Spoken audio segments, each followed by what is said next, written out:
There's stands like this. Again, I prefer not to own a lot of these things so that I can not have to store them. But you know, you can do 3 individual cakes. Let me make sure this is gonna fit. Ooh, just barely. Look at that. So 3 individual cakes, you know, within here. It's a little bit different way to do separators versus those nasty columns, which frankly can be totally, you know, they serve a purpose if you're completely encasing everything, whoopsie, encasing everything with something so that nobody sees those things.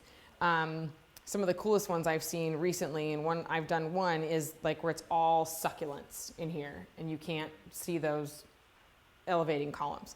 But this is just another way to do that so that you can kind of start thinking outside the box. Cool. Now here in the showroom, I happened upon. Now you'd use cardboards for that, right? Same as everything else. Yeah, I would put those on individual cake boards. Yeah. Depending on, I mean, if it's all like a bunch of small cakes and just make sure they fit. I mean, measure, make sure they're gonna fit on your things.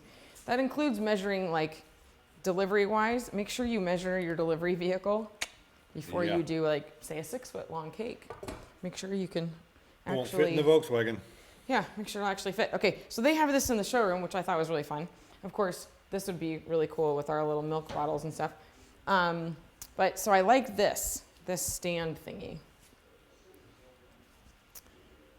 But something you need to be careful of with this guy is, well here, let's use our cool new one.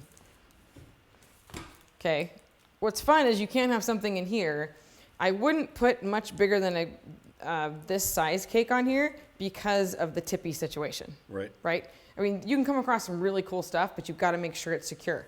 Now, what can help is if you secure it to a larger base, which you can do. Yeah,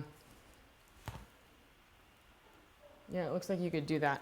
But you can do that. It's possible. But so just be thinking, you know, physics.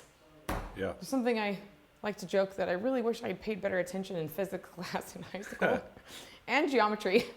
If my geometry teacher had told me that I would be using all of that knowledge for cake, I would have totally paid better attention. Go!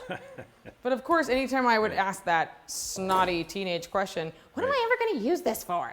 Right. They were always like, well, if you're going to be an engineer. I'm like, well, I'm not going to be an engineer. I know that. Of course, I'm a cake engineer. That's right. Now, would you also every now and then look at something, what would that look like upside down? Oh, constantly. I was thinking, yeah. This is part of ruining you, really. Yeah. You start looking at everything a little different. It's similar to when you start learning how to make silicone molds. You start looking at everything. Ooh, I can make a mold out of that. Ooh, I can make a mold out of that. Ooh, I can do that. You start looking at everything differently. It's kind of awful, but it works. Okay, so there you go. There's another possibility of something.